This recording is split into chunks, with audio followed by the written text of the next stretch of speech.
Dear students, today we are going to discuss combustion numericals for solid and liquid fuels. Before solving these combustion numericals, there are some important points which we have to remember to solve these numericals easily.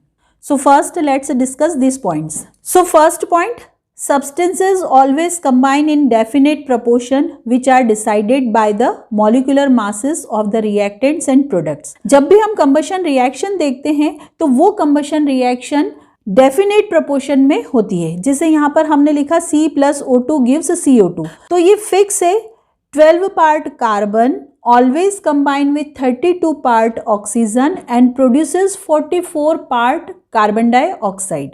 अगर हम इसे ग्राम में लेंगे तो ये होगा 12 gram carbon always combine with 32 gram oxygen and produces 44 gram carbon dioxide. तो ये प्रोपोर्शन फिक्स होता है। तो यहाँ पर हमने एक एग्जांपल लिया कार्बन का, इसी तरह से हाइड्रोजन की रिएक्शन होती है, सल्फर की रिएक्शन होती है, तो ये सारी रिएक्शन एक डेफिनेट प्रोपोर्शन में ही होंगी।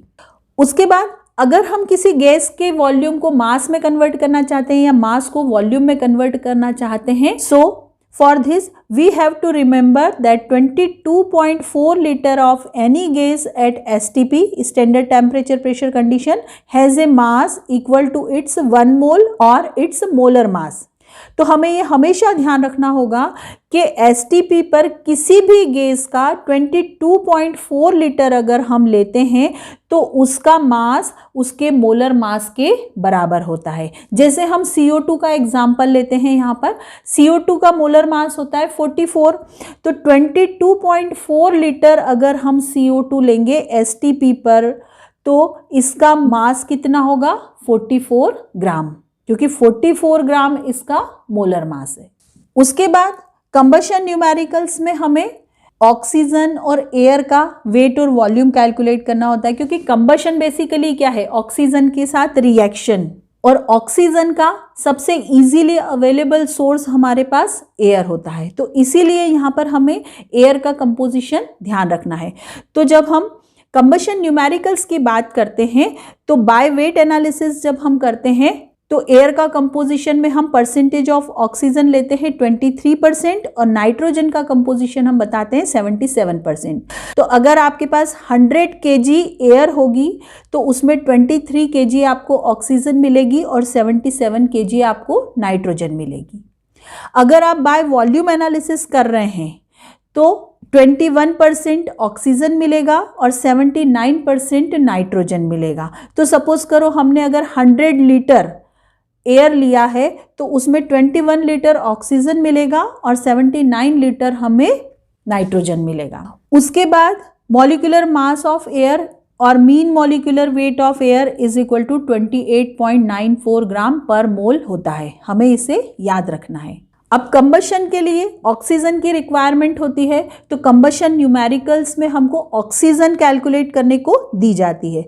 सो theoretical or minimum amount of oxygen which is required for complete combustion of 1 kg solid or liquid fuel is equal to 32/12 into C plus 8H plus S minus O होता है। यहाँ पर C, H, S, O these are the masses of carbon, hydrogen, sulfur and oxygen पर KG of fuel. 1 kg fuel में carbon का कितना मास है वो C है, हाइड्रोजन का जो भी मास होगा वो H है, सल्फर का जो भी मास होगा वो S है, ऑक्सीजन का जो भी मास होगा वो O है। तो इस फॉर्मूले की हेल्प से हम थ्योरेटिकल अमाउंट ऑफ ऑक्सीजन या minimum weight of oxygen which is required for complete combustion of 1 kg fuel calculate कर सकते हैं। अब कंबशन न्यूमेरिकल्स में हमें ऑक्सीजन के साथ साथ एयर का वेट वॉल्यूम कैलकुलेट करने को भी दिया जाता है, क्योंकि कंबशन के लिए ऑक्सीजन की रिक्वायरमेंट होती है, लेकिन ऑक्सीजन का सबसे इजीली अवेलेबल सोर्स हमारे पास एयर है, जो कि हमें फ्री ऑफ कॉस्ट मिल रहा है। तो इसीलिए कंबशन प्रोसेस में हम ऑक्सीजन न सप्लाई करते हुए एयर सप्लाई करते हैं। तो इसीलिए कंबशन न्यूमेरिकल में हमें minimum weight of air which is required for complete combustion of fuel calculate करने को दिया जाता है।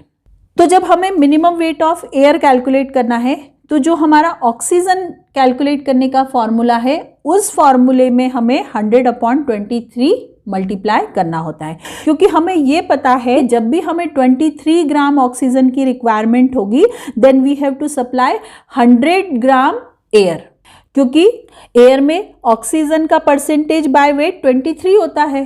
तो अगर आप 100 ग्राम या 100 kg एयर लेते हैं तो उसमें आपको 23 ग्राम या 23 kg ऑक्सीजन मिल जाता है। तो आपकी ऑक्सीजन की रिक्वायरमेंट ये आएगी। तो इस ऑक्सीजन की रिक्वायरमेंट के अकॉर्डिंग आपको कितना एयर सप्लाई करना पड़ेगा वो आप इस फॉर्मूले से कैलकुलेट कर सकते हैं। यहाँ पर यूनिट आप केजी भी ले सकते हैं और ग्राम भी ले सकते हैं। ऑक्सीजन के फॉर्मूले में भी आप केजी यूनिट ले सकते हैं या ग्राम ले सकते हैं। ये डिपेंड करता है कि आप कार्बन, हाइड्रोजन, सल्फर, ऑक्सीजन इनका मास केजी में ले रहे हैं या ग्राम में। अगर ये केजी में लेंगे तो आपका आंसर केजी में आ जाएगा, ये ग्राम में लेंगे तो आपका आंसर ग्राम में आ जाएगा। उसके बाद आता है एक्सेस ऑक्सीजन और एक्सेस एयर। तो ये एक्सेस ऑक्सीजन या एक्सेस एयर क्या होता है? तो जब भी हम फ्यूल का कंबशन करते हैं तो उसके कंप्लीट कंबशन के लिए हमें कितनी मिनिमम एयर रिक्वायर्ड है वो हम कैलकुलेट कर लेते हैं। लेकिन जब हम प्रैक्टिकली उस फ्यूल का कंबशन करते हैं तो जो मिनिमम एयर रिक्वायर्ड होती है एग्जैक्टली उतना ही अमाउंट सप्लाई नहीं करते हैं, हम उससे कुछ एक्सेस अमाउंट सप्लाई करते हैं, कुछ ज़्यादा अमाउंट में एयर देते हैं। क्योंकि अगर कुछ अमाउंट में एयर बिना कंबशन में इन्वॉल्व हुए एस्केप आउट हो गई तो हमारे फ्यूल का कंबशन इनकम्प्लीट रह जाएगा, क्योंकि कुछ अमाउंट में एयर बिना कंबशन किए उसकी ऑक्सीजन बिना रिएक्शन में इन्वॉल्व हुए एस्केप आउट हो गई है। तो इसीलिए किसी भी प्रोसेस के कंप्लीट कंबशन के लिए प्रैक्टिकली हम कुछ एक्सेस अमाउंट में एयर या ऑक्सीजन सप्लाई करते हैं। और ये एक्सेस ऑक्सीजन या एयर हम कैसे फाइंड आउट कर सकते हैं? सो एक्सेस एयर और excess oxygen is equal to total oxygen और total air supplied minus minimum oxygen और मिनिमम एयर रिक्वायर्ड। जो भी हम ऑक्सीजन या एयर सप्लाई करते हैं उसमें से जब हम मिनिमम एयर ऑक्सीजन की रिक्वायरमेंट को सब्सट्रैक्ट करेंगे तो हमें एक्सेस ऑक्सीजन मिल जाएगा। इसके बाद वेट वॉल्यूम कन्वर्जन। इन न्यूमेरिकल्स में कई बार ऐसा होता है कि हमें वेट गिवन होता है और वॉल्यूम में कन्वर्ट करना होता है, कई बार वॉल्यूम गिवन होता है और वेट में कन्वर्ट करना होता है। इस टाइप के कन्वर्जन के लिए आप ये रिलेशन याद रखें, 1 metre cube is equal to 1000 litre is equal to molar mass of any gas upon 22.4 into 1000 gram is equal to molar mass of any gas upon 22.4 kg। अब सपोज करो किसी भी गैस का आपको वेट दिया गया है केजी में और उसका वॉल्यूम आपको फाइंड आउट करना है मीटर क्यूब में, तो आप ये केजी वाला रिलेशन और ये मीटर क्यूब वाला रिलेशन यूज करके इस तरह का कन्वर्जन कर सकते हैं। तो ये वेट वॉल्यूम कन्वर्जन आपको इन न्यूमेरिकल्स के लिए ध्यान रखना है। अब जब हम कंबशन न्यूमेरिकल्स को देखते हैं तो इसमें हमें बहुत वैरायटी के न्यूमेरिकल्स देखने को मिल जाते हैं और बहुत सारे ऐसे पैरामीटर्स होते हैं जो हमें इसमें फाइंड आउट करने को दिए जाते हैं। तो यहाँ पर हम देखते हैं what is asked in combustion numericals. तो कंबशन न्यूमेरिकल्स में we have to calculate minimum weight and volume of oxygen required for complete combustion of fuel, minimum weight and volume of air required for complete combustion of fuel, weight of air actually supplied, volume of air actually supplied, weight of dry products of combustion, percentage of dry products of combustion, weight of products of combustion, percentage of products of combustion। तो इस तरह से इन numericals में बहुत सारी calculations हमसे पूछी जा सकती है। ये जो पॉइंट्स हमने अभी डिस्कस किए हैं ये सॉलिड और लिक्विड फ्यूल्स के लिए हैं, ये गैसियस फ्यूल के लिए अप्लाई नहीं होंगे। जैसे जो फॉर्मूला हमने एयर रिक्वायरमेंट और ऑक्सीजन रिक्वायरमेंट के लिए कैलकुलेट किया है उसे हम सिर्फ सॉलिड या लिक्विड फ्यूल पर लगा सकते हैं, गैसियस फ्यूल के लिए यूज नहीं कर सकते हैं। अब ये सभी पैरामीटर्स हम एक वीडियो में डिस्कस नहीं कर सकते हैं, तो कंबशन न्यूमेरिकल्स के वीडियो हम कुछ पार्ट्स में बनाएंगे। So first let's start with this numerical. Calculate the weight and volume of air needed for complete combustion of 5 kg of a coal containing 80% carbon, 15% hydrogen and rest oxygen। इस numerical में हमें 5 kg कोल given है और इस कोल में 80% carbon है, 15% hydrogen है और रेस्ट ऑक्सीजन है। तो इस कोल के कंप्लीट कंबशन के लिए हमें कितना वेट एयर का रिक्वायर्ड होगा और कितना वॉल्यूम एयर का रिक्वायर्ड होगा वो कैलकुलेट करना है। तो इसमें हमें गिवन क्या है, carbon 80%, hydrogen 15% and rest oxygen. तो ऑक्सीजन कितनी होगी ये हमें कैलकुलेट करना है। एनालिसिस हमें परसेंटेज बेसिस पे दिया गया है, तो ऑक्सीजन कैलकुलेट करने के लिए हम 100 माइनस 80 प्लस 15 करेंगे तो हमें ऑक्सीजन का अमाउंट कितना मिलेगा, 5%। So 80 plus 15 plus 5 is equal to 100%। तो ये हुआ हमारा कोल एनालिसिस। अब जनरली कंबशन न्यूमेरिकल में ऐसा होता है कि हमें जो वेट वॉल्यूम एयर का या ऑक्सीजन का कैलकुलेट करना होता है वो 1 kg फ्यूल के लिए करना होता है। तो हम इन न्यूमेरिकल्स की प्रैक्टिस 1 kg फ्यूल के लिए ही करेंगे। और अगर कोई न्यूमेरिकल ऐसा आता है, जैसे इस न्यूमेरिकल में हमें 5 kg के लिए कैलकुलेट करना है, तो उसको हम बाद में मल्टीप्लाई कर देंगे ताकि हमारे मिस्टेक होने के चांसेस बहुत कम हो जाते हैं। तो यहाँ पर हमने लिया 1 kg फ्यूल और 1 kg fuel is equal to कितना होता है, 1000 ग्राम फ्यूल। तो 1000 ग्राम फ्यूल के हिसाब से हम पता लगाएंगे कि कितना कार्बन, हाइड्रोजन और ऑक्सीजन इस फ्यूल में प्रेजेंट होगा। तो अब हमें पता है कि अगर हम 100 ग्राम फ्यूल लेंगे तो उसमें 80 ग्राम कार्बन हमें मिलेगा, क्योंकि कार्बन का परसेंटेज है 80। तो 1000 ग्राम फ्यूल अगर हम लेंगे तो उसमें हमें कार्बन कितना मिलेगा, 800 ग्राम मिलेगा। इसी तरह से अगर हम 100 ग्राम फ्यूल लेते हैं तो उसमें हमें हाइड्रोजन 15 ग्राम मिल रहा है। तो अगर हम 1000 ग्राम फ्यूल लेंगे तो हमें हाइड्रोजन कितना मिलेगा, 150 ग्राम। और यहाँ से 5% ऑक्सीजन हमें मिला है, मतलब 100 ग्राम फ्यूल कंटेन 5 ग्राम ऑक्सीजन। तो 1000 ग्राम फ्यूल कंटेन्स 50 ग्राम ऑक्सीजन। ये हम यहाँ से कैलकुलेट करेंगे। अब ये न्यूमेरिकल हम कंबशन रिएक्शंस की हेल्प से भी कर सकते हैं और जो फॉर्मूला अभी हमने डिस्कस किया था हम उसकी हेल्प से भी कर सकते हैं। तो फॉर्मूले का यूज़ हम नेक्स्ट न्यूमेरिकल में करेंगे। यहाँ पर हम रिएक्शन के बेसिस पर कैसे ये न्यूमेरिकल सॉल्व होगा उसे डिस्कस करते हैं। तो हमने देखा था कि जो भी कंबशन रिएक्शन होती है वो डेफिनेट प्रोपोर्शन में होती है। तो यहाँ पर कार्बन की रिएक्शन होगी, C + O2 गिव्स CO2। तो 12 gram carbon always combine with 32 gram oxygen and produces 44 gram CO2। तो हमें यहाँ से ये चीज़ समझ में आई कि 12 gram carbon needed 32 gram oxygen for complete combustion. तो हमारे पास कितना कार्बन है, 800 ग्राम। सो 800 gram carbon needed 32/12 into 800 gram of oxygen. जब हम इसे कैलकुलेट करेंगे तो हमें रिजल्ट मिलेगा 2133.33 ग्राम। सिमिलरली हमारे फ्यूल में हाइड्रोजन है, हमने हाइड्रोजन की कंबशन लिखी H2 + 0.5 O2 half O2 gives H2O। So 2 gram hydrogen always combine with 16 gram oxygen and produces 18 gram water. तो हमने लिखा 2 gram hydrogen needed 16 gram oxygen for complete combustion. तो फ्यूल में कितना हाइड्रोजन गिवन है, 150 ग्राम। सो 150 gram hydrogen needed 16/2 into 150 gram oxygen. जब हम इसे कैलकुलेट करेंगे तो हमें मिलेगा 1200 ग्राम ऑक्सीजन। तो 1200 gram oxygen is needed for complete combustion of 150 gram hydrogen which is present in fuel. अब फ्यूल में हमारे पास हाइड्रोजन है और कार्बन है और ऑक्सीजन है। तो कार्बन और हाइड्रोजन के कंबशन के लिए हमें ऑक्सीजन की रिक्वायरमेंट होगी। ऑक्सीजन का तो कोई कंबशन होगा नहीं, तो टोटल ऑक्सीजन रिक्वायर्ड कितनी हो जाएगी, तो हम ये अमाउंट प्लस ये amount, this is the oxygen required for complete combustion of carbon and this is the oxygen required for complete combustion of hydrogen. जब हम इसको सम करेंगे तो हमें मिलेगा total oxygen required and this is equal to 3333.33 gram. तो यहाँ से हमें मिला टोटल ऑक्सीजन रिक्वायर्ड। इतनी ऑक्सीजन हमें जो कार्बन और हाइड्रोजन फ्यूल में गिवन है उसके कंबशन के लिए लगेगी। अब फ्यूल में हमें 5% ऑक्सीजन भी मिला है, या हम बोले 50 ग्राम ऑक्सीजन भी है। तो फ्यूल में जो भी ऑक्सीजन प्रेजेंट होती है वो ऑलरेडी हाइड्रोजन के साथ कंबाइन होकर वाटर के फॉर्म में रहती है।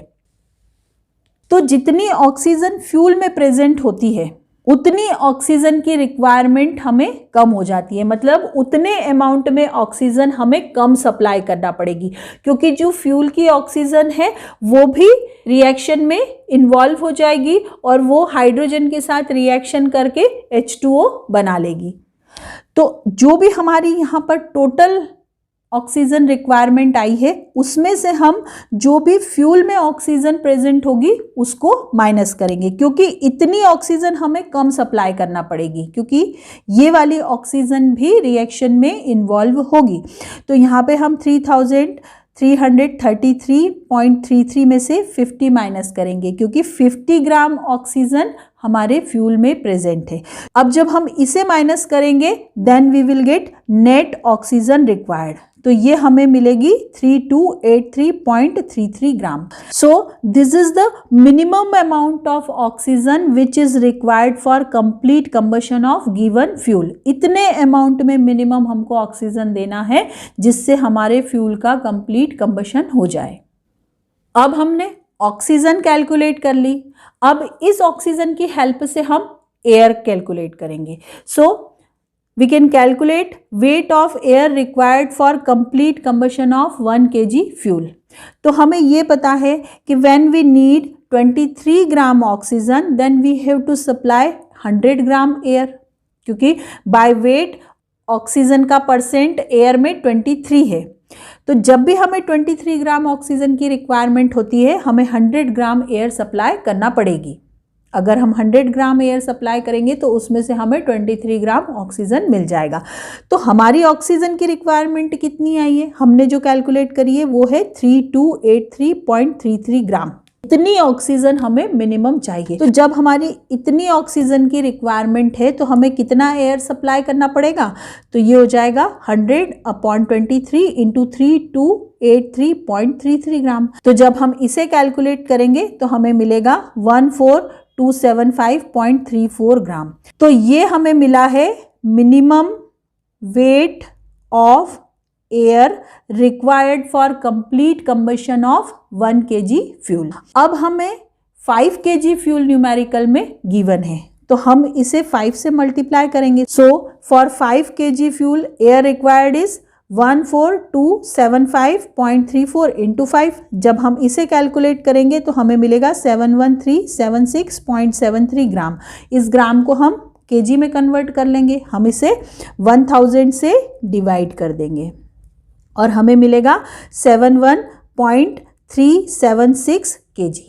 So this is the minimum amount of air required for complete combustion of given 5 kg fuel. अब इस न्यूमेरिकल में हमसे वॉल्यूम भी पूछा है, वॉल्यूम ऑफ एयर। अब इस वेट को हमें वॉल्यूम में कन्वर्ट करना है, तो हमने वेट वॉल्यूम कन्वर्जन रिलेशन देखा था। तो हमें पता है molar mass of any gas upon 22.4 kg is equal to 1 metre cube होता है। तो यहाँ पर गैस क्या है, हमारी एयर है, तो हमने लिखा molar mass of air upon 22.4 kg is equal to 1 metre cube होता है। अब मोलर मास एयर का कितना होता है 28.94, ये आपको याद रखना है।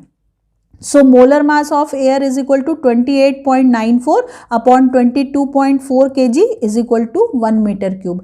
इतना kg एयर का 1 मीटर क्यूब के बराबर होता है। तो हमारे पास कितना kg है 71.376 kg। So 71.376 kg is equal to 1 upon 28.94 into 22.4 into 71.376 metre cube. जब हम इसे सॉल्व करेंगे तो हमें मिलेगा 55.24 metre cube. So this is the volume of air required for complete combustion of 5 kg fuel and this is the weight of air required for complete combustion of 5 kg fuel। तो इस तरह से combustion reactions की help से हम इन numericals को solve कर सकते हैं। नेक्स्ट वीडियो में हम फॉर्मूला यूज करते हुए ऑक्सीजन और एयर रिक्वायरमेंट कैलकुलेट करेंगे। तो डियर स्टूडेंट्स, अगर आपको यह वीडियो अच्छा लगा हो तो एक लाइक ज़रूर करें और मेरे चैनल इजी इंजीनियरिंग केमिस्ट्री को सब्सक्राइब करें। Thank you.